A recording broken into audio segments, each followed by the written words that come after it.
అమరావతిలో మినీ అమెజాన్ని నిర్మించబోతున్నారట చంద్రబాబు గారు. ఈరోజు ఆచి చికెన్ మసాలా వార్త ప్రముఖంగా వచ్చింది. దట్టమైన అడవి, తుంపర్లుగా కురిసే వర్షం,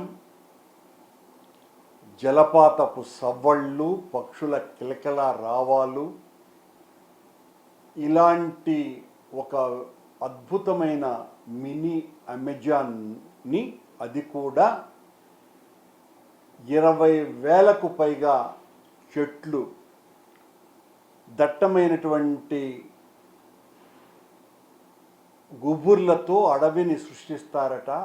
5 ఎకరాలలో 5 ఎకరాలలో చంద్రబాబు గారు మినీ అమెజాన్ని ఏర్పాటు చేస్తూ అందులో 400 జాతుల వృక్షాలుంటాయట, మొక్కలుంటాయట,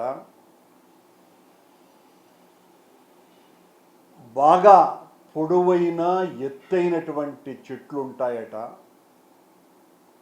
అంతే కూడా కాకుండా ఆ 5 ఎకరాలలో జీవ వైవిధ్య పరిరక్షణ కేంద్రంగా దీన్ని తీర్చిదిద్దుతూ పక్షులు, కీటకాలు, కుందేళ్ళు వంటి వన్యప్రాణులకు ఆవాసయోగ్యంగా చేయటమే కాకుండా చిన్న చిన్న తటాకాలు, సెలయేళ్లను కూడా ఏర్పాటు చేస్తారట చంద్రబాబు గారు.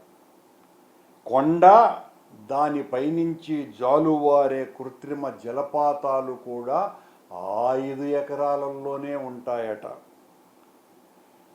సెలయేళ్లపై ఏర్పాటు చేసినటువంటి చిన్న చిన్న బ్రిడ్జిలు కూడా ఉంటాయటండి. అందులో కాలిబాటలో నడుస్తూ ఉంటే మనం అడవిలో సంచరించే అనుభూతి కూడా మిగులుతుందట. అడవిలో నడుస్తూనే ఆయా వృక్షజాతుల వివరాలు తెలుసుకునేటువంటి ఏర్పాట్లు కూడా చేస్తున్నారట ఆ 5 ఎకరాలలో. విద్యార్థులు, పరిశోధకులకు అదొక విజ్ఞాన కేంద్రంగా కూడా ఉపయోగపడుతుందట చంద్రబాబు గారి మాయాజాలంతో. అదే ప్రాంగణంలో అటవీ సంరక్షణ, మొక్కల పంపకంపై చిన్న శిక్షణా కేంద్రం కూడా ఉంటుందట 5 ఎకరాలలో. ఆ అడవిలో సందర్శకులు సేదతీరేందుకు ఒక చిన్న కెఫేను కూడా ఏర్పాటు చేస్తారట. నిరంతరం చినుకులు పడుతూ పొగమంచు లాంటి వాతావరణాన్ని కల్పించేందుకు రెయిన్ గన్స్ను కూడా ఉపయోగిస్తున్నారట. అబ్బా, మిగతా ప్రాంతంతో పోలిస్తే అక్కడ 4 డిగ్రీల ఉష్ణోగ్రత కూడా తగ్గి ఉంటుందట. 5 ఎకరాలలో సాక్షాత్తు అమెజాన్ అడవుల్ని అమరావతిలో దించారు. ఆచి చికెన్ మసాలా.